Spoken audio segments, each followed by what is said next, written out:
Amén. El tema de esta noche lleva por título los 8 significados de los estandartes de Dios. 8 significados de los estandartes de Dios. Y vamos entonces a empezar el tema. Vamos a leer el libro de Éxodo, capítulo 17, en el versículo 9. Éxodo 17 y el versículo 9. Y vamos a abrir este maravilloso pasaje de la Biblia sobre una batalla terrible que libraron los amalecitas en contra de los hijos de Israel. Éxodo capítulo 17 y el versículo 8 y 9. Vamos a leer, dice: Entonces vino Amalec y peleó contra Israel en Refidim. Y dijo Moisés a Josué, escógenos varones y sal a pelear contra Amalec. Mañana yo estaré sobre la cumbre del collado y la vara de Dios en mi mano. Nota aquí algo interesante, que la vara de Dios, no dice ahí la vara de Moisés, aunque Moisés tenía la vara en su mano, pero esa vara se le llamaba la vara de Dios, porque Dios puede utilizar cosas sencillas que tú posees. Cuando Dios llamó a Moisés para librar a Egipto, le preguntó a Moisés le dijo, pero ¿cómo va a ser esto? Y yo tengo que ir donde Faraón. ¿Qué es lo que voy a hacer yo para poder librar a mi pueblo? Y entonces Dios le pregunta a Moisés, ¿qué tienes en tu mano? Y con una vara muy sencilla, con algo que él tenía a la mano, fue con lo cual Dios utilizó su gran poder, se manifestó en gran manera con cosas sencillas que parecieran insignificantes. Así somos nosotros, mis queridos hermanos. Podemos ser como esa vara también utilizada por Dios. Puede ser que pienses que seas una persona que no tiene mucho talento, que eres insignificante, pero esas cosas sencillas y humildes son las cosas que Dios utiliza cuando las colocamos en las manos del Señor. Por eso aquí se le llama la vara de Dios, la vara de Dios en la mano de Moisés. Y cuando Moisés tenía esa vara, dice entonces, e hizo Josué, como le dijo Moisés, peleando contra Amalec, y Moisés y Aarón y Hur subieron a la cumbre del collado. Y sucedía que cuando alzaba Moisés su mano, Israel prevalecía, mas cuando él bajaba su mano, prevalecía Amalec, según dice la palabra del Señor. Y las manos de Moisés se cansaban, por lo que tomaron una piedra y la pusieron debajo de él y se sentó sobre ella. Entre todos los profetas del antiguo Israel, el más grande de todos, considerado más grande de todos, es el profeta Moisés. Y el segundo profeta más grande del antiguo Israel es Elías. Por eso en el monte de la transfiguración, los dos grandes profetas del pueblo de Israel se le aparecen a Jesús. Elías fue traspuesto a los cielos sin ver la muerte en carros de fuego. Y Moisés, cuando murió, Cristo, que lo representa la Biblia como Miguel que significa quien es Dios, llegó a combatir, a pelear por el cuerpo de Moisés, lo resucita y se lo lleva hasta el cielo. Por eso Moisés y Elías aparecen en el monte de la transfiguración con el Señor Jesús, que es el monte Merón, porque los demás montes tenían fortalezas de los romanos, y el único monte que no tenía ninguna fortaleza de los soldados romanos era el monte Merón. Era un lugar solitario donde no habían otras personas viendo el acontecimiento. Y este monte actualmente en Israel es considerado una reserva forestal. El espíritu de profecía explica que ahí no había nadie también, según lo que nos muestra también la Biblia. Y justamente este es el único monte que cumple con esa condición que habla la palabra de Dios. No es así el monte Tabor, porque en el monte Tabor había una fortaleza, una guarnición de los soldados romanos. Así que ese no era un lugar solitario, ni tampoco las otras montañas que estaban cerca del río Jordán, que tenían cuevas donde se reunían personas, y esos no eran lugares solitarios. El lugar que cumple con estas condiciones era el monte Merón. Ahora, en un lugar solitario es donde tú y yo podemos ir a reunirnos con el Señor, donde Dios puede mostrarnos su reino de gloria, donde nosotros podemos estar más cerca del Señor. Y ahora Moisés, en esta guerra con Amalek, en un lugar que se llamaba Refidín, en este lugar él se sintió cansado y ellos venían agotados en el camino, venían cansados del largo camino en el desierto. Habían pasado terribles experiencias, experiencias muy difíciles, pero lograron vencer por la gracia de Cristo. Pero Moisés, a pesar de todo lo que Dios le había dotado a él, de esos grandes poderes de lo alto, de la unción del Espíritu Santo, del maravilloso don del Espíritu de la profecía, Moisés, como todo ser humano, se sintió cansado. Por eso necesitaba un apoyo. Así que al lado de él estaban Aarón y Hur para sostener cada uno sus manos, porque mientras Moisés tenía las manos con la vara de Jehová en alto, el pueblo de Israel prevalecía contra los amalecitas. Pero cuando se cansaba y las manos se caían con esa vara en su mano, entonces prevalecía Amalek contra el pueblo de Dios. Por eso Aarón y Hur se colocaron para apoyar al siervo del Señor. Y no solamente ellos dos, porque el apoyo humano no es suficiente. Necesitamos en primer lugar el apoyo de Dios, porque nadie podía sostener los pies de Moisés. Estaba cansado, sus rodillas, sus piernas les dolían de ese largo camino en el desierto. Así que para que él reposara, se colocó una piedra, una roca debajo de él, para que él se sentara en la roca. Y dice la palabra de Dios que la roca que lo seguía era Cristo.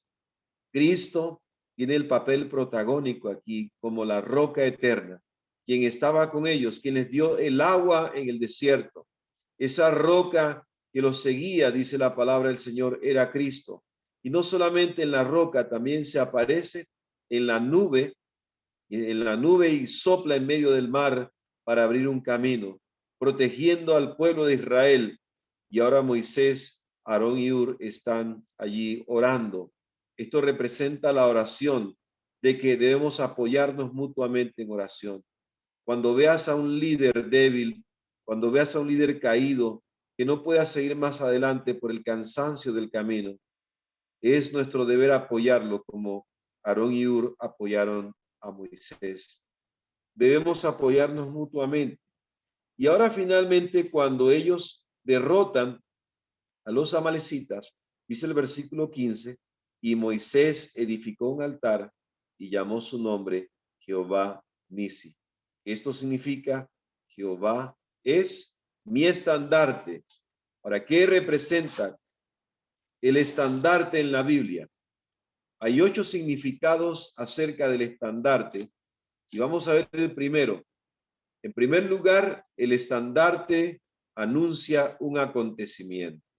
Vamos a leer Jeremías el capítulo 50 y el versículo 2. Jeremías capítulo 50 y el versículo 2. Leamos lo que dice la palabra del Señor acerca de este gran acontecimiento y el estandarte de Jehová.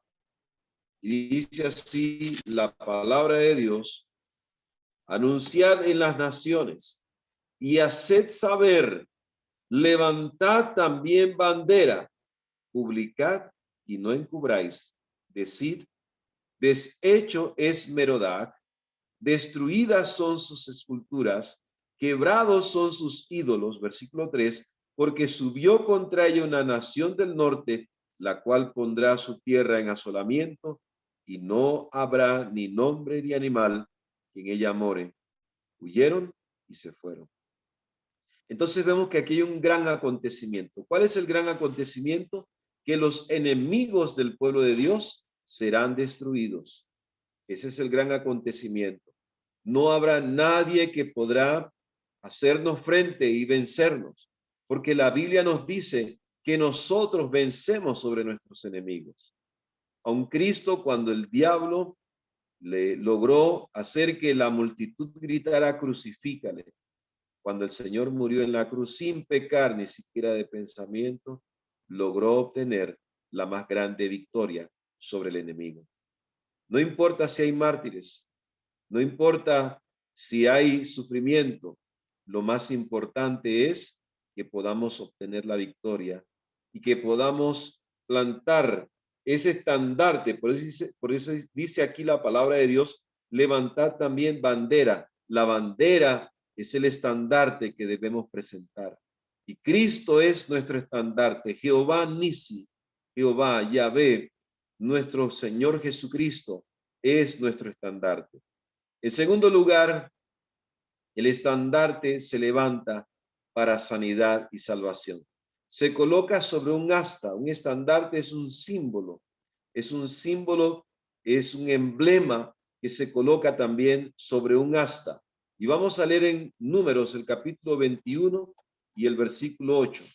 Números, el capítulo 21 y el versículo 8, sobre el estandarte de Jehová. Dice la palabra de nuestro Dios, es una cita muy conocida, y dice, y Jehová dijo a Moisés, hazte una serpiente ardiente y ponla sobre un asta, y cualquiera que fuere mordido y mirare a ella, vivirá. Esto significa que Cristo tiene poder para sanar. Satanás es representado como una serpiente. La serpiente es símbolo del pecado, pero Cristo vino, dice la palabra, a semejanza de carne de pecado, según dice Romanos el capítulo 8 y el versículo 3. En semejanza de carne de pecado, y condenó al pecado en la carne, pero él venció sobre el pecado, venció sobre la muerte, venció sobre todas las cosas de este mundo. Y es más, mirando a Jesús, podemos ser sanados. En Isaías el capítulo 45 y el versículo 22 dice, mirad a mí y sed salvos todos los términos de la tierra, porque yo soy Dios y no hay más. Cristo es nuestro sanador. Cualquier problema que tengamos, ya sea una enfermedad del alma, una enfermedad del cuerpo, el Señor Jesús puede sanarla. No hay nada imposible para él. Cuando decimos que Cristo es nuestro estandarte, estamos diciendo también que él tiene poder para sanar y para salvar. En tercer lugar, se usan los estandartes para juntar el ejército y para darles dirección. Vamos a leer Números capítulo 1 y el versículo 52.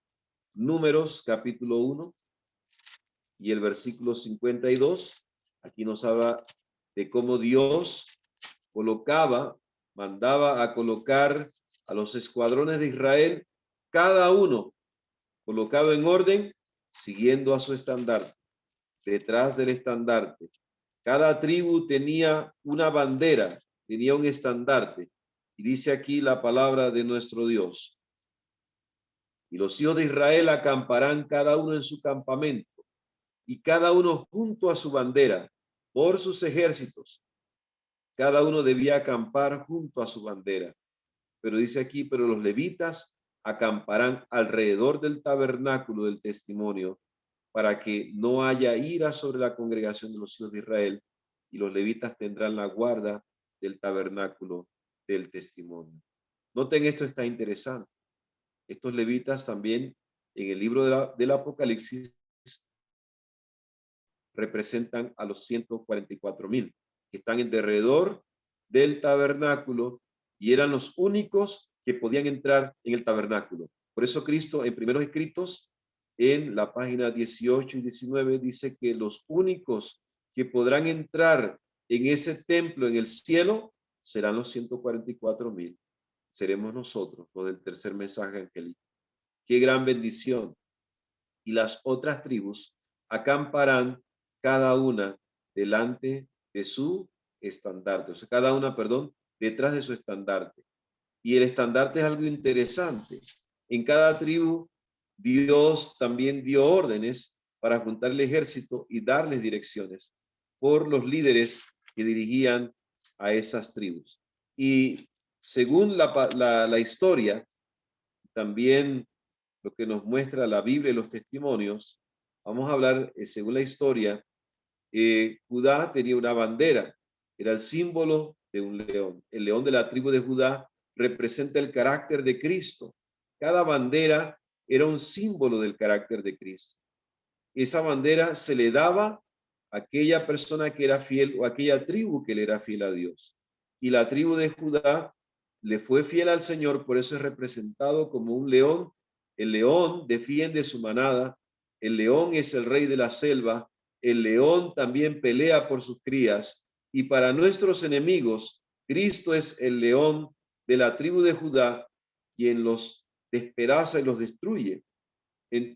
También la tribu de Rubén tenían símbolo de un hombre. ¿Por qué? Porque el hombre también representa la sabiduría. Cristo Jesús tomó la forma humana, Cristo Jesús se hizo hombre y el hombre también fue hecho a la imagen y a la semejanza de Dios y también representa la sabiduría. Pero Rubén, claro, él pecó contra su propio padre, cometiendo un acto vil.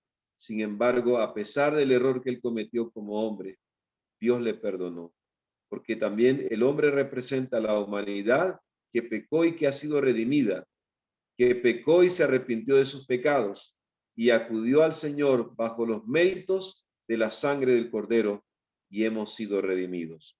En tercer lugar, otra bandera, la bandera de Efraín. Efraín, según dice la palabra del Señor y la historia, tenía un símbolo de un buey o de un toro, Y ese símbolo de ese toro era un símbolo tremendo. Ahora, ¿qué representa el toro? Y en el Apocalipsis capítulo 4, el versículo 7, habla de los 4 seres vivientes y uno dice que tenía el símbolo de un toro. La palabra griega significa un ternero, era un ternero. ¿Por qué cuando habla de Deuteronomio 33, 17, acerca de la bandera de Efraín, el símbolo era el símbolo de un toro? ¿Y por qué en el Apocalipsis 4, 7 habla de un ternero? El toro es el adulto y el ternero es el niño de el ganado vacuno. Entonces, esto significa que para entrar en el cielo debemos ser como niños. La Biblia dice en la cita de Oseas, Efraín es dado a los ídolos, déjalo, dice la palabra del Señor, porque la tribu de Efraín se apartó y no aparecerá con los 144,000. Entonces perdieron el derecho de llevar esa bandera, símbolo del buey. El buey representa la humildad y el servicio al Eterno. Simboliza entonces también la fortaleza. Y nosotros debemos tener este simbolismo en cada uno de nosotros porque Cristo es nuestra bandera y en Él se concentran todos estos símbolos en uno solo. En cuarto lugar, vamos a analizar una bandera que era la bandera de Dan. Dan, según la antigua tradición hebrea, tenía la bandera del águila, porque Dan quería ser como el águila, pero lastimosamente Dan vino a ser como una serpiente. En Génesis 49 y el versículo 17 dice la Biblia que será Dan serpiente junto al camino. Él quería ser como el águila, quería volar muy alto, pero finalmente se arrastró, porque dice la palabra que aguzó su lengua con el veneno de la serpiente. Cuidado, hermano y hermana que me escuchas. Debemos tener cuidado de la manera en la cual hablamos. Podemos pecar y aguzar la lengua con el veneno de serpiente para hacer daño, para desunir. Pero nosotros podemos unirnos en el amor de Cristo. Podemos entonces, ¿quién fue el que tomó el lugar de Dan?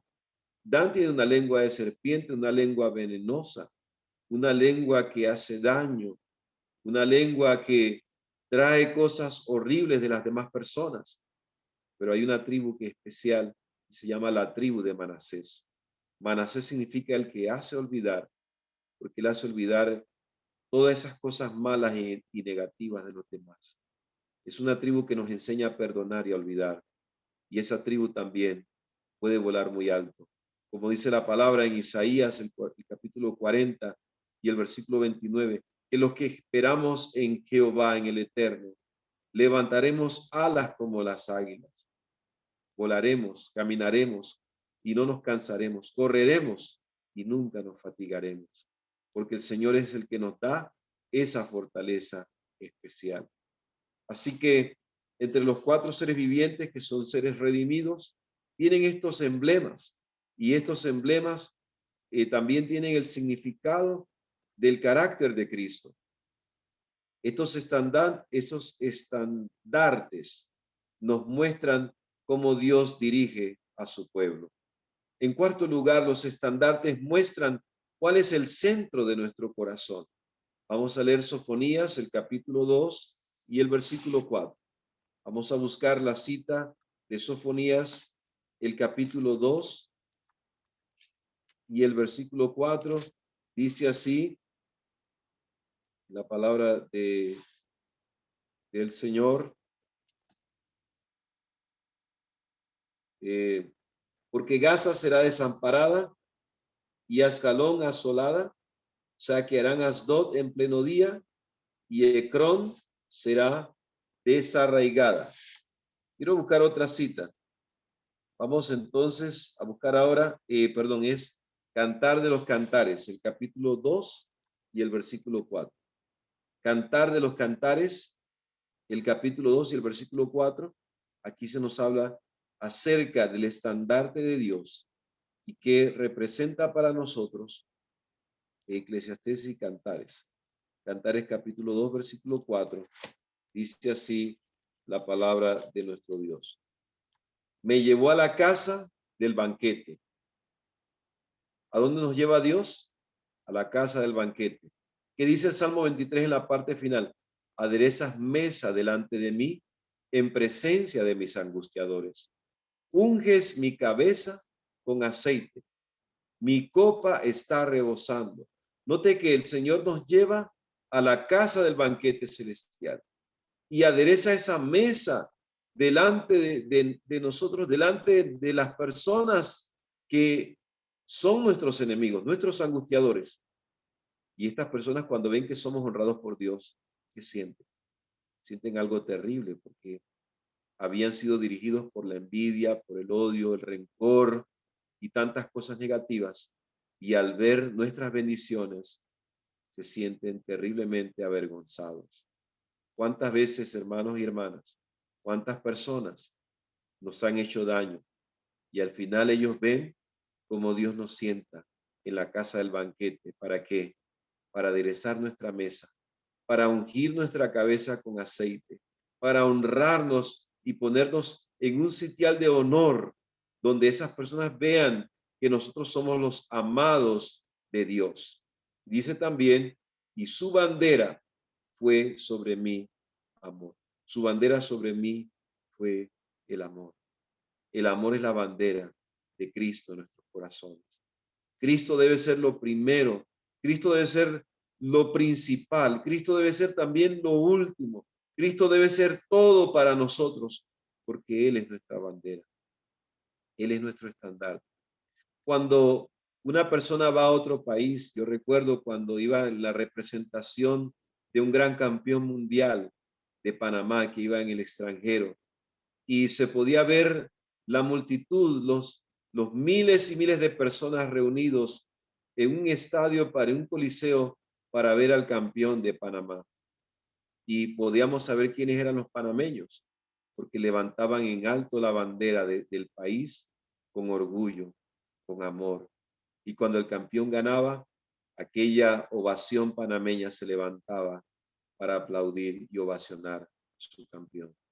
Nosotros tenemos un gran campeón que se llama Jesucristo. Ese es el gran campeón que nunca ha perdido una batalla. Debemos levantar esa bandera como la iglesia cristiana. ¿Por qué le llamaron cristianos?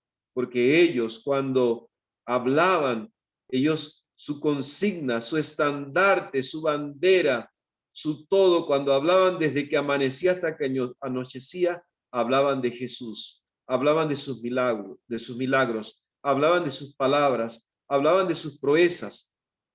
Y cuando los gentiles allá en Antioquia los escuchaban, decían, estos son cristianos, porque se la pasan hablando de Cristo. Y de hecho, Cristo también debe ser nuestra bandera. ¿De quién tú hablas? Tú hablas de la persona que más amas. Cuando estás enamorado o enamorada, quieres hablar de esa persona, quieres contarle al mundo tantas cosas grandes y maravillosas acerca de la persona a quien tú amas. Así también es el cristiano. Cuando tenemos esa bandera, esa es la bandera de la victoria, la bandera del amor de Cristo. Hablamos de él con gran gozo, con gran fervor, con amor, porque su bandera sobre nosotros es el amor de Dios. Es tan grande, no podemos sondearlo, no podemos saber ni la anchura, ni la longitud, ni la profundidad, no podemos sondear ese maravilloso amor. Cuando vemos cuán grande es su amor, nos sentimos indignos, pero con gran, eh, con gran bendición, con gran honra, levantamos esa bandera, porque es la bandera del campeón del amor, que es Cristo Jesús. Amén. Así que ese estandarte nos muestra cuál es el centro de nuestro corazón, que es Cristo Jesús, el que está en medio, en el centro, entronizado en nuestros corazones. Número 5, los estandartes se encuentran en el campo de batalla y hace que los enemigos huyan. Amén. Un estandarte se encuentra en el campo de batalla y hace que los enemigos salgan huyendo. Vamos a leer Isaías, el capítulo 31 y el versículo 9. Isaías 31 y el versículo 9. Vamos a leer lo que nos dice la palabra del Señor. Dice así, de la siguiente manera.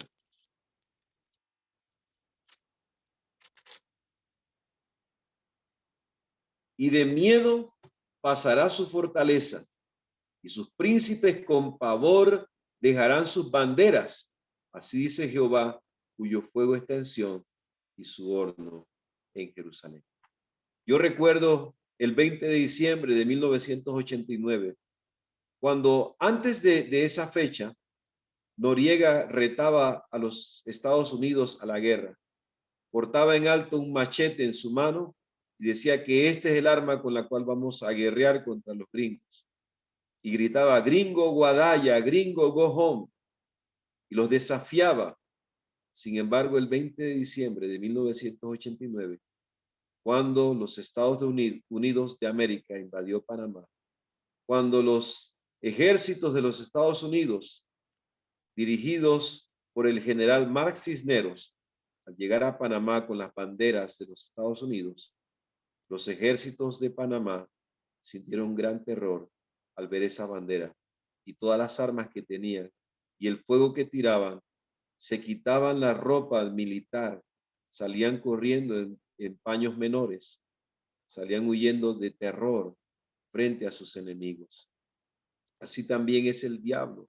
Así también son nuestros enemigos cuando Dios viene a batallar y coloca su bandera santa, coloca su bandera de victoria.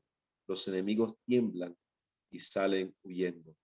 De esta manera Dios planta su bandera y esa bandera en el campo de batalla hace que nuestros enemigos huyan.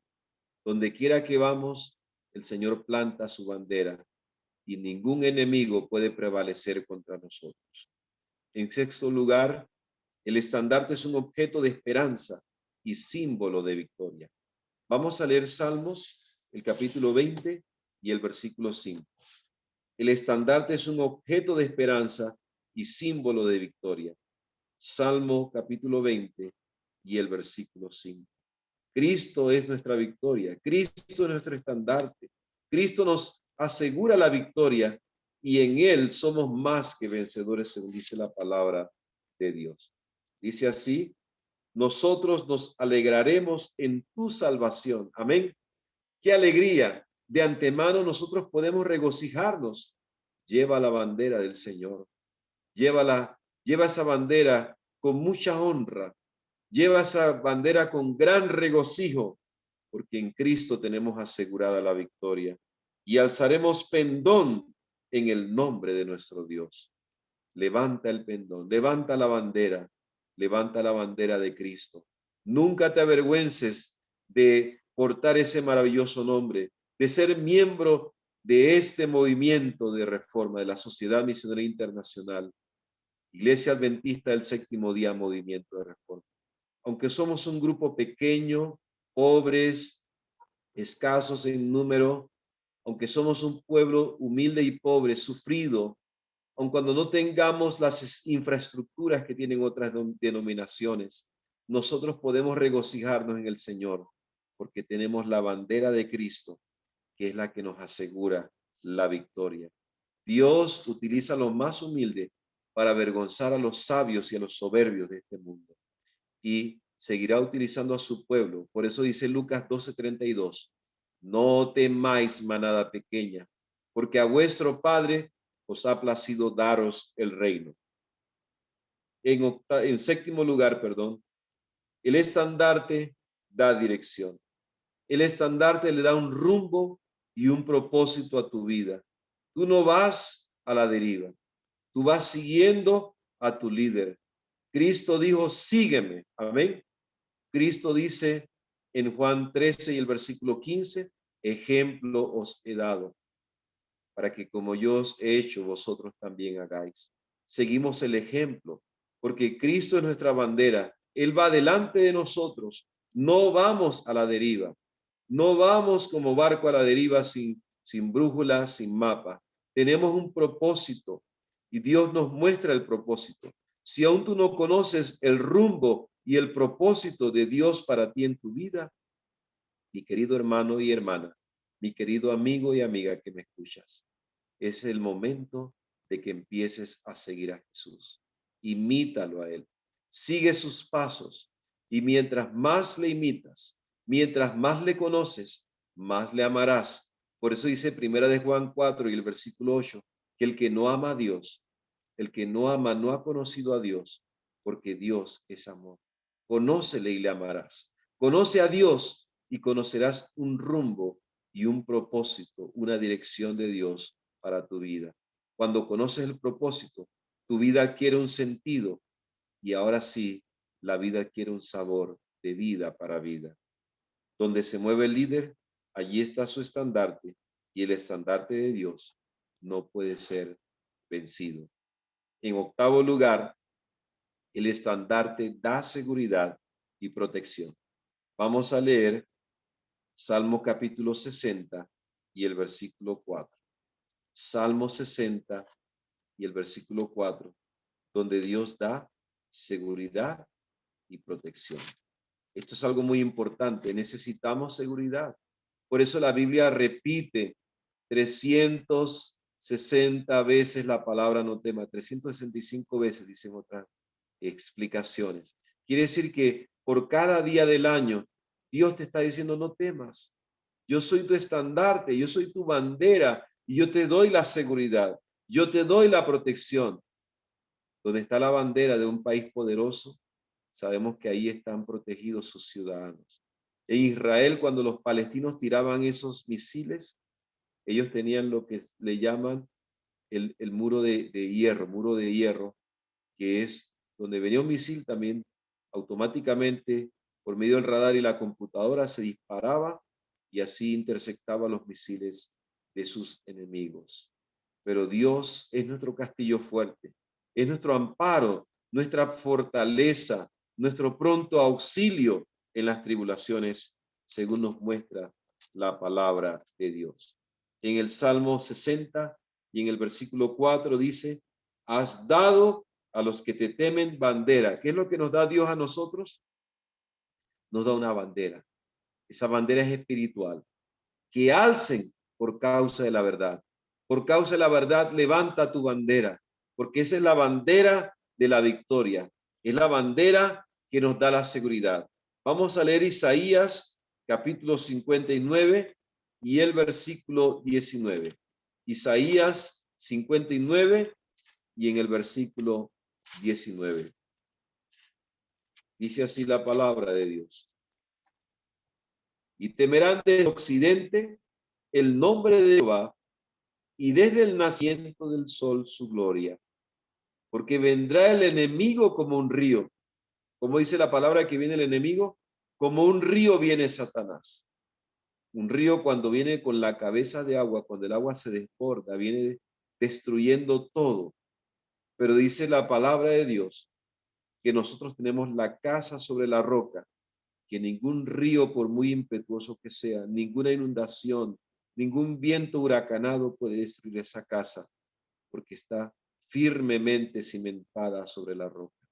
Me gusta mucho allá en Paso Ancho, un poquito más adelante, donde hay una casa que está edificada en una roca, y esa casa está al otro lado del río, hay una montaña de roca. Las demás casas se las llevó el río, pero esa casa ha permanecido firme y estable por las edades. Nosotros podemos permanecer firmes y estables, y Dios coloca su bandera sobre la roca eterna que es Cristo Jesús. Cristo es nuestra bandera. Cristo nos da la seguridad. Cristo nos da la protección. Y dice que aun cuando el enemigo venga como las aguas impetuosas, dice la palabra, mas el Espíritu de Jehová levantará bandera contra él. El Espíritu Santo levanta esa bandera. Satanás no podrá prevalecer contra los justos, porque Dios levantará su bandera y en Cristo somos más que vencedores. ¿Cuántos queremos tener esa bandera? ¿Cuántos queremos hacer de Cristo nuestro estandarte? Que el Señor nos bendiga y nos guarde. Ese es mi deseo y oración. Amén. Amén.